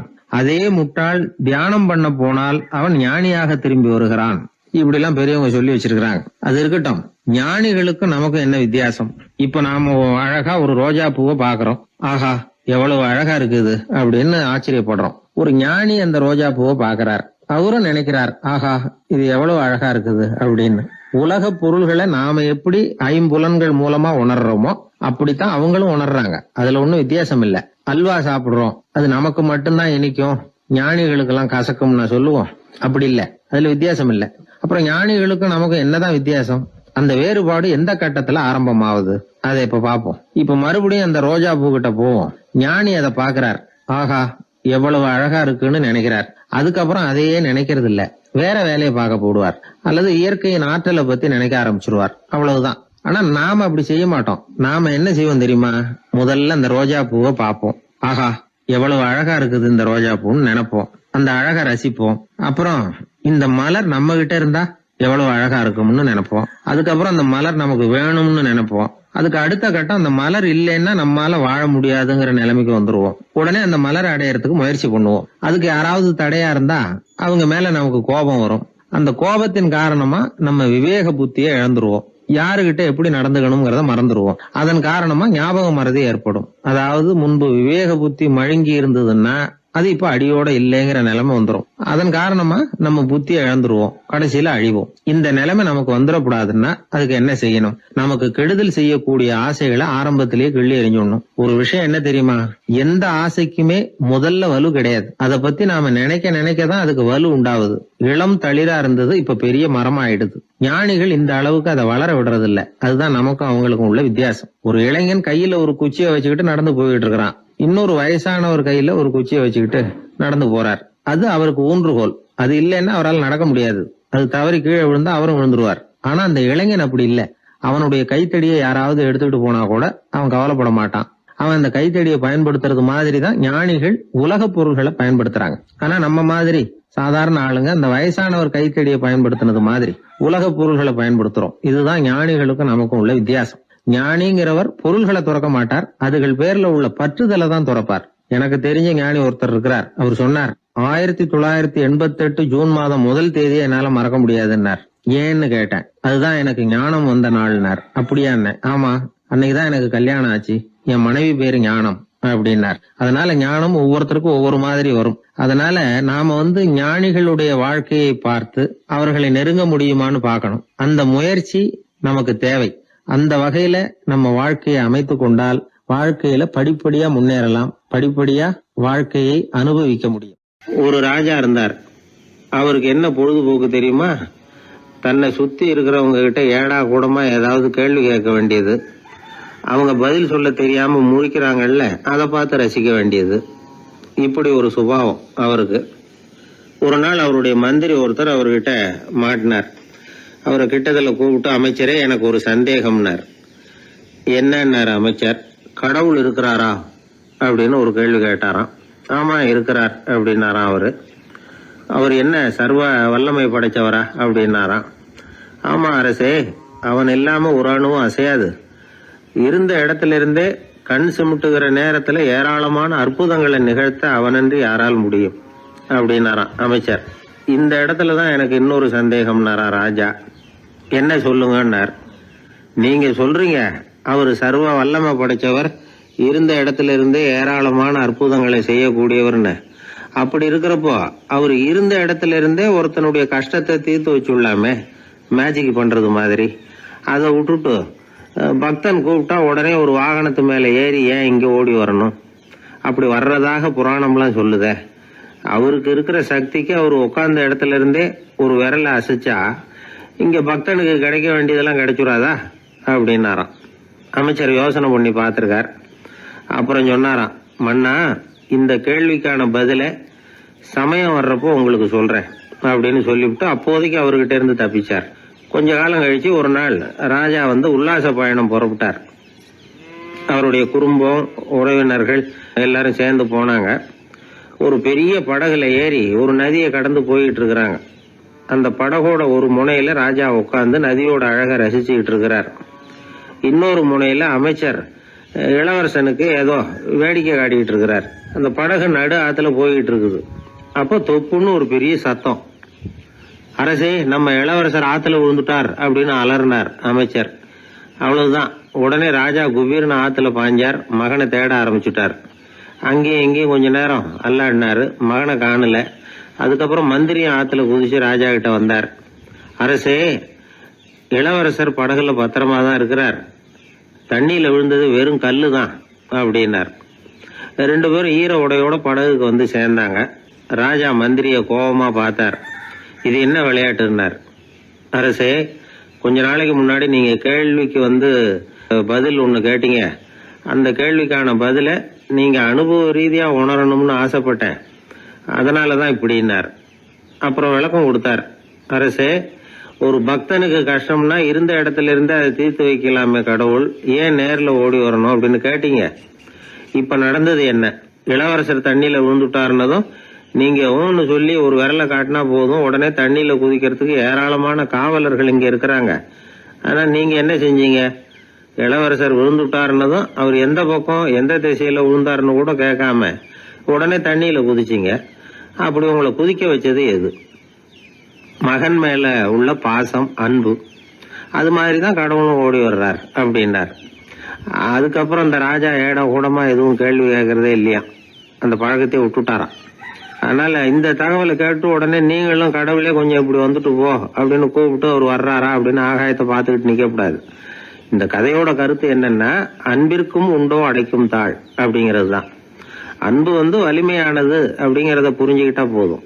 உங்களுக்கு ஒரு கல்யாண பத்திரிக்கை வருது, அதுக்கு நீங்க வாழ்த்து செய்தி அனுப்புறதுக்கும் நேர்ல போறதுக்கும் வித்தியாசம் இருக்குது இல்ல.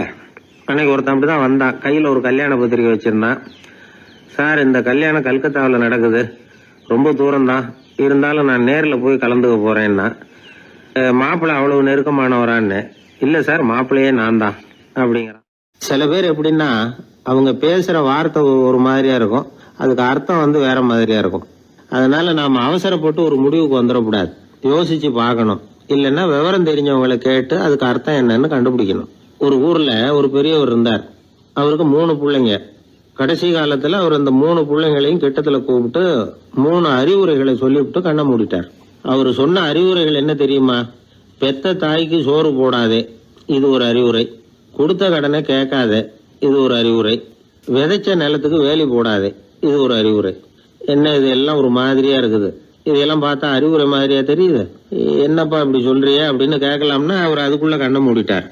சரி, அப்பா சொல்லிவிட்டு போன அறிவுரைக்கு அர்த்தம் என்ன, அதை எப்படியாவது கண்டுபிடிப்போம் அப்படின்னு சொல்லி அந்த 3 பிள்ளைங்களும் ஆளுக்கு ஒரு அறிவுரையை எடுத்துக்கிட்டு வெளியில புறப்பட்டாங்களாம், விவரம் தெரிஞ்சவங்களை கேட்கலாம்னு. ஒரு பெரியவர் வந்தார். அவரை பார்த்து விளக்கம் கேட்டாங்க. ஐயா, கொஞ்சம் நெல்லுங்க, எங்க அப்பா சாகர சமயத்துல பெத்த தாய்க்கு சோறு போடாதேன்னு சொல்லிவிட்டு போனார், அப்படின்னா என்ன அர்த்தம் அப்படின்னு கேட்டாங்க. அந்த பெரியவர் கொஞ்சம் யோசனை பண்ணி பார்த்துட்டு அப்புறம் விளக்கம் சொன்னார். பெத்த தாய்க்கு சோறு போடாதேன்னா பொதுவா வயசானவங்களுக்கு அடிக்கடி கோபம் வரும். மருமகளோ மற்றவங்களோ சோறு போட்டா சீரா போட்டா ஐயோ குறைச்சி போடுறாளே, தாராளமா போடுறதுக்கு மனசு வரலையேம்பாங்க. தாராளமா போட்டா ஐயோ இப்படி மாட்டுக்கு கொட்டுறது மாதிரி கொட்டுறாளேம்பாங்க. ஆக எப்படி போட்டாலும் கோபம் வரும். அதனால இவங்களுக்கெல்லாம் நாம சோறு போடக்கூடாது, அவங்களா எடுத்து போட்டுக்கிற மாதிரி அவங்களுக்கு முன்னாடி வச்சுடணும். அதுதான் புத்திசாலித்தனம். அததான் உங்க அப்பா பெத்த தாய்க்கு சோறு போடாதேன்னு சொல்லியிருக்கிறார். போடாதேன்னா அவங்களா எடுத்துக்கிற அளவுக்கு அவங்க முன்னாடி சோத்தை வச்சிருங்க, அவங்க வேணுங்கிறத எடுத்துக்கிட்டோம்னு அர்த்தம் அப்படின்னு விளக்கம் கொடுத்தாரு அந்த பெரியவர். சரிங்க, அடுத்தபடியா எங்க அப்பா கொடுத்த கடனே கேட்காதேன்னு சொன்னாரு, அது எப்படிங்க நாங்க கேட்காம இருக்க முடியுமா அப்படின்னு கேட்டிருக்காங்க. பெரியவர் சொன்னார், கொடுத்த கடனை கேட்காதேன்னா கடனை கொடுத்துட்டு அதை கேட்டு வாங்குற அளவுக்கு நடந்துக்கிறவனுக்கு கடன் கொடுக்காதேன்னு அர்த்தம். கொடுத்த கடனை கேட்காமலே திருப்பி கொண்டாந்து கொடுக்கற நல்லவங்களா பார்த்து கடனை கொடுக்கணும். அததான் உங்க அப்பா அப்படி சொல்லி இருக்கிறார், கொடுத்த கடனை கேட்காதேன்னு அப்படின்னு விளக்கம் கொடுத்தார். உடனே இவங்க அந்த மூணாவது விஷயத்தையும் சொல்லி விளக்கம் கேட்டாங்க. விதைச்ச நிலத்துக்கு வேலி போடாதேன்னு சொன்னாரு, அது எப்படி வேலி போடாம இருக்க முடியும் அப்படின்னு கேட்டாங்க. ஏன் முடியாது? நம்ம நிலத்தை சுத்தி இருக்கிற நிலத்துக்கு சொந்தக்காரங்க எல்லாம் நல்லவங்களா இருந்துட்டா நம்ம நிலத்துக்கு வேலி போட வேண்டிய அவசியம் இல்லையே, வேற பாதுகாப்பு தேவையில்லையே. அதனால நல்லவங்க நிலத்துக்கு மத்தியில நம்ம நிலம் இருக்கிறது மாதிரி பாத்துக்கணும், அதுதான் அதுக்கு அர்த்தம் அப்படின்னாரு அந்த பெரியவர். அதுக்கு பிறகுதான் இந்த பிள்ளைங்களுக்கு அப்பா சொன்ன புத்திமதியோட பொருள் புரிஞ்சுதான். ஒரு பெரியவர் இந்த உலகத்தை விட்டு போகக்கூடிய நிலைமையில இருக்கிறார், கட்டில படுத்திருக்கிறார். சொந்தக்காரங்க எல்லாம் கூப்பிட்டு ஆளுக்கு ஒரு புத்திமதி விதமா சொல்லிக்கிட்டே இருக்கிறார்.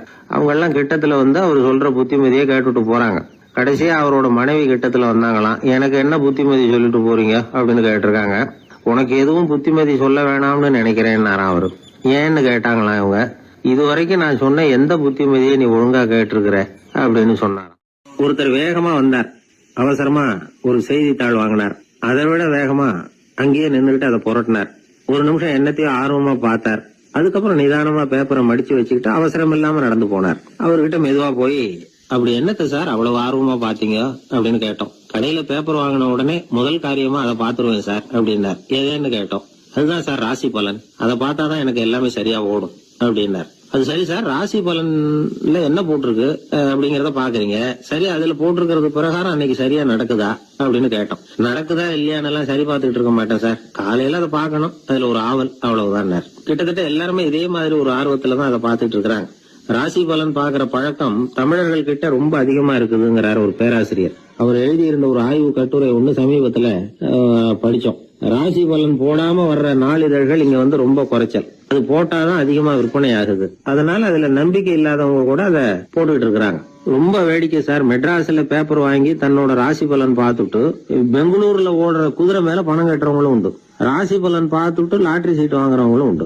இந்தியாவில் அச்சாகிற மொத்த லாட்டரி சீட்ல 70% தமிழ்நாட்டில தான் விற்பனை ஆகுதான். இது முன்னாடி இங்க அனுமதி இருந்த காலத்துல உள்ள கணக்கு. இப்பதான் அதை கட்டுப்பாடு பண்ணியாச்சு. வான் மண்டலம் பூ மண்டலத்தை பாதிக்கிறது உண்மைதான், அதை வந்து அறிவியல் பூர்வமா சிந்திக்கணும். அதை விட்டுட்டு இன்று நண்பரால் பண வரவு அப்படின்னு ராசி பலன் பார்த்துக்கிட்டு இருக்கிறோம். நம்முடைய நண்பன் இன்னைக்கு பணம் கொண்டாந்து கொடுக்க போறான்ங்கிறது ஆகாயத்துல உள்ள நட்சத்திரத்துக்கு எப்படி தெரியும்? அதுவும் இல்லாம இங்க உள்ள நண்பர்கள் எந்த காலத்துல பணம் கொண்டாந்து கொடுத்திருக்காங்க. நண்பர்களை வந்து பக்கத்திலேயே இருந்து பாக்குற நம்மாலேயே புரிஞ்சுக்க முடியல, எங்கேயோ இருக்கிற நட்சத்திரத்துக்கு என்ன தெரியும்? ஒரு காலத்துல நாம வாழ்கிற இந்த பூமி ஒரே இடத்துல நிலையா நிக்குதுன்னு, சூரியனும் சந்திரனும் பூமியை சுத்திக்கிட்டு வருதுன்னு நம்பிக்கிட்டு இருந்தோம். அந்த காலத்துல உருவான ராசி பலன் கொள்கையை சூரியனை சுத்தி தான் பூமி வருதுன்னு தெரிஞ்சுக்கிட்ட இந்த காலத்திலயும் நம்பிக்கிட்டு இருக்கிறது ரொம்ப வினோதம் தான். இந்த ராசி பலன் பாக்குற பழக்கம் நம்முடைய ஊக்கத்தை இழக்க செய்யக்கூடிய ஒரு பழக்கம், அது வேண்டியது இல்லைங்கிறது தான் அறிவாளிகள் கருத்து. இப்போ ஒரு உதாரணத்துக்கு நாமே ஒரு சோதனை செஞ்சு பார்ப்போமே.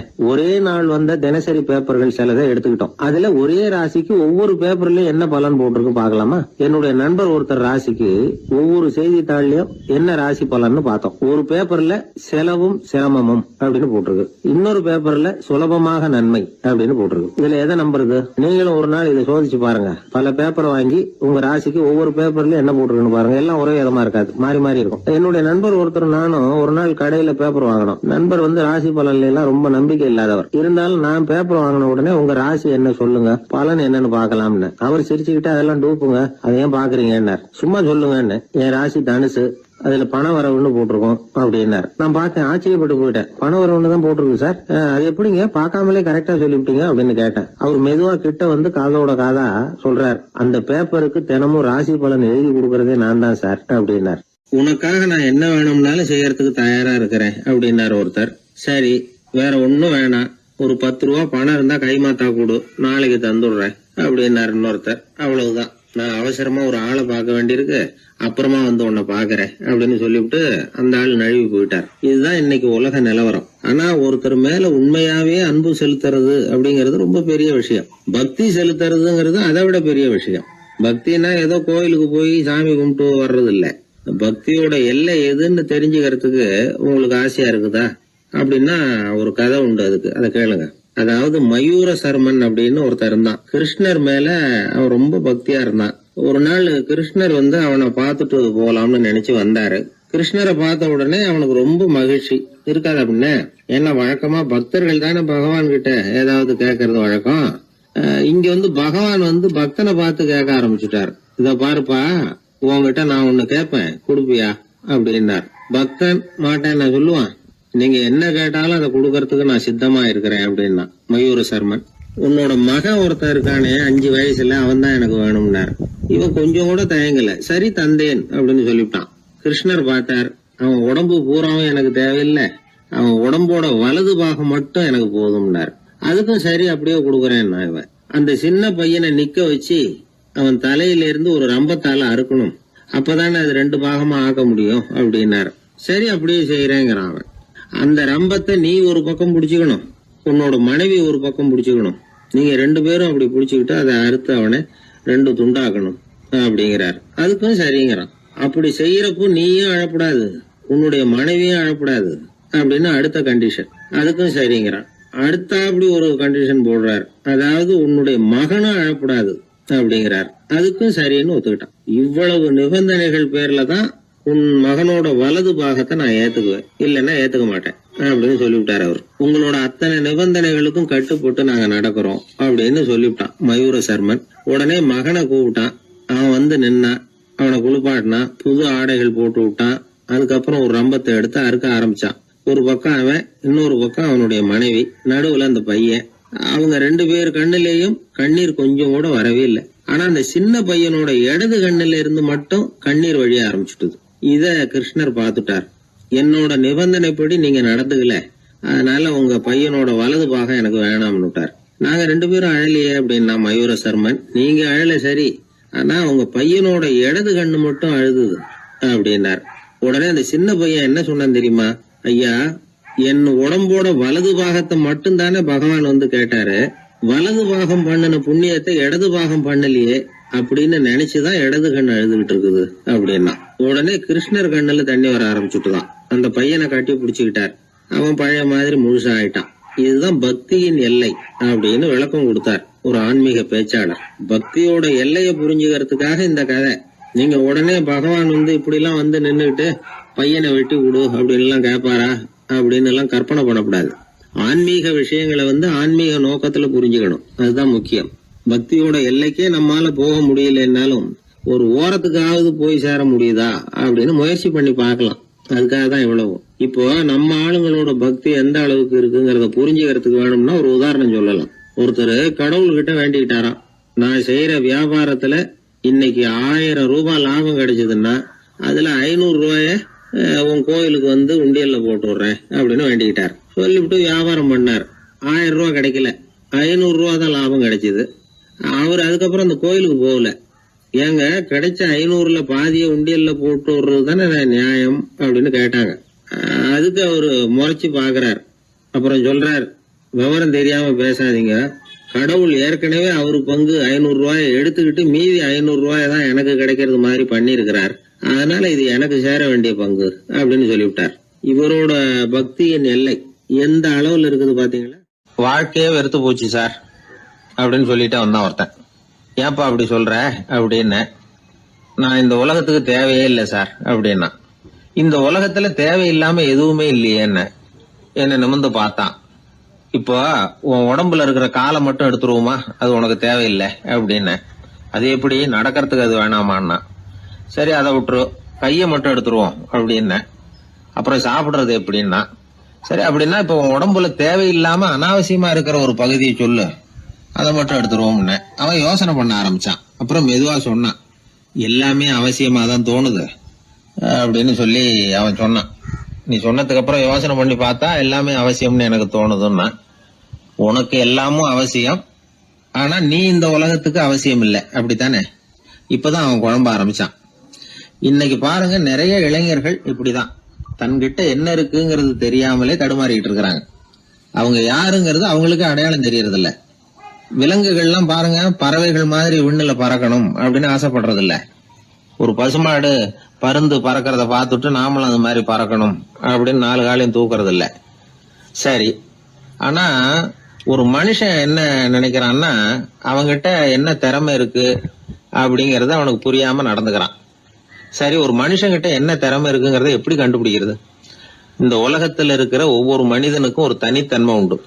அதாவது ஒருத்த மாதிரி இன்னொருத்தன் இருக்கிறது இல்ல. ஆனாலும் உளவியல் நிபுணர்கள் மனிதர்களின் குணாதிசயங்களை வச்சு அவங்கள 3 வகையா பிரிக்கிறாங்க. சில பேர் எப்படின்னா, தான் சம்பந்தப்பட்ட வேலையோட இருந்து விடுறதில்ல. எதிர இருக்கிறவன் செய்யற வேலை, இன்னொரு பிரிவுல இருக்கிறவன் செய்யற வேலை எல்லாத்திலையும் தலையிடுவாங்க. மனோ தத்துவத்துல இதுக்கு டாமினன்ஸ்னு பேரு. இப்படிப்பட்ட குணாதிசயம் உள்ளவங்க எதுக்கு பொருத்தம் தெரியுமா? ஒரு நிறுவனத்தை தலைமையேற்று நடத்துறது, நிர்வாக பொறுப்பு வகிக்கிறது, இது மாதிரி பணிகளுக்கெல்லாம் இவங்க ரொம்ப பொருத்தமா இருப்பாங்க. 2வது வகை மனிதர்கள் எப்படின்னா, இவங்க ரொம்ப இனிமையா பேசுவாங்க, திறமையா பேசுவாங்க, அடுத்தவங்களோட பேசுறதுக்கு ஆசைப்படுவாங்க. இப்படிப்பட்டவங்க எல்லாம் விற்பனை துறையில வேலை பார்க்கறதுக்கு ரொம்ப பொருத்தம். இதை தவிர 3வது வகை மனிதர்கள் உண்டு. அவங்க எப்படின்னா, இவங்களுக்கு பகுத்து உணரும் ஆற்றல் உண்டு, உறுதிப்பாடு உண்டு, அடுத்தவங்களோட அதிகம் பேச மாட்டாங்க. இன்னும் சொல்ல போனா 4 பேரோட பேசுறதே அவங்களுக்கு பிடிக்காது. செய்யற வேலையை நுணுக்கமா செய்வாங்க. எந்த பிரச்சனையா இருந்தாலும் சரி, அது சம்பந்தமா எல்லா விவரங்களையும் சேகரிப்பாங்க. இந்த வகை மனிதர்களுக்கு ஆராய்ச்சி வேலை, அக்கவுண்டன்ட் வேலை, இது மாதிரியான பொறுப்புகளை கொடுக்கலாம். ஒவ்வொரு மனிதனையுமே கொஞ்சம் கூர்ந்து கவனிச்சு பாருங்க. அவனுக்குள்ள இந்த 3 விதமான திறமைகளும் உண்டு. எது அதிகம், எது குறைவு அப்படிங்கறதுலதான் வித்தியாசம். நாம ஒவ்வொருத்தரும் கொஞ்சம் சுயமா சிந்திச்சு பார்க்கணும். நாம இந்த 3 வகையில எந்த வகை அப்படிங்கறத நாமளாதான் தேடி கண்டுபிடிக்கணும். இப்ப சொல்லப்பட்ட 3 குணங்களுமே ஆளுமை சம்பந்தப்பட்டது. இதுல ஒருத்தருடைய இயல்பு, திறமை இதெல்லாம் அடங்காது. இதெல்லாம் தனி. இதையெல்லாம் யார் நினைச்சாலும் முறையா பயிற்சிகள் மூலமா வளர்த்துக்கலாம். இப்ப திறமைய பயிற்சி மூலமா நம்ம வளர்த்துக்கலாம், இயல்பு இதையெல்லாம் வளர்த்துக்கலாம். முன்னாடி சொன்னது மாதிரி நாம எந்த வகையான ஆசாமிங்கிறத புரிஞ்சுக்கிட்டு அதுக்கு தகுந்த மாதிரி ஒரு வேலையை தேடிக்கிட்டோம்னா வாழ்க்கை நல்ல விதமா அமையும். அதுக்கப்புறம் நான் இந்த உலகத்துக்கு தேவையில்லை அப்படின்னு சொல்லிட்டு இருக்க வேண்டிய அவசியம் வராது. அதனால நம்முடைய குணம் என்ன, நாம எப்படிப்பட்டவர் அப்படிங்கறத அடிப்படையில தெரிஞ்சுக்கிட்டு அதுக்கு தகுந்த மாதிரி ஒரு தொழிலை வாழ்க்கையில தெரிஞ்சுக்கிறது, ஏற்றுக்கிறது நல்லது. இப்போ ஒரு அக்கவுண்டன்ட் வேலைக்கு இன்டர்வியூ நடந்தது. ஒருத்தர் வந்தார். அந்த நேர்காணல்ல அவர்கிட்ட ஒரு கேள்வி கேட்டாங்க. ஏன்னா அவர் வந்திருக்கிறது இந்த ரொம்ப கணக்கு சம்பந்தப்பட்ட வேலை, அக்கவுண்டன்ட் வேலை. அதனால இந்த நேர்காணல்ல அவர்கிட்ட கேட்டாங்க, 8, 3 இது 2 பெருக்குனா என்ன அப்படின்னு கேட்டாங்க. அவர் என்ன சொல்லிவிட்டார், 23ன்னு சொல்லிவிட்டார். 8, 3 பெருக்குனா 24ன்னு சொல்லியிருக்கணும். ஏதோ அவசரத்துல 23ன்னு சொல்லிவிட்டார் பதில். சரி போன்னு சொல்லிவிட்டாங்க. அவர் வெளியில வந்துட்டார். வெளியில வந்ததும் யோசனை பண்ணார், அடடா 8, 3 பெருக்க சொன்னாங்க, நம்ம 24ன்னு சொல்றதுக்கு பதிலா 23ன்னு சொல்லிவிட்டோம். இந்த சின்ன கணக்கு கூட நமக்கு தெரியல அப்படின்னு நினைச்சிருப்பாங்களே, நிச்சயமா நமக்கு இந்த வேலை கிடைக்காது அப்படின்னு முடிவு பண்ணிட்டு போயிட்டார். ஆனா பாருங்க, 10வது நாள் அவருக்கு அப்பாயின்மெண்ட் ஆர்டர் வந்துட்டுது. வேலையில உடனே சேர்ந்துங்க அப்படின்னு. சரி, ஏதோ தவறுதலா போட்டாங்க போல இருக்கு, நாம எதையும் வெளியில சொல்லிட்டு இருக்க வேணாம் அப்படின்னு சொல்லி இவரும் கம்முன்னு போய் வேலையில சேர்ந்துக்கிட்டார். ரொம்ப நாள் கழிச்சு வேலை நிரந்தரமானதும் மெதுவா மேனேஜர் கிட்ட போய் உண்மையை சொன்னார். சார், அன்னைக்கு நேர்காணல்ல இன்டர்வியூல 8, 3 இத பெருக்குனா என்ன விடை அப்படின்னு கேள்வி கேட்டீங்க. நான் தவறுதலா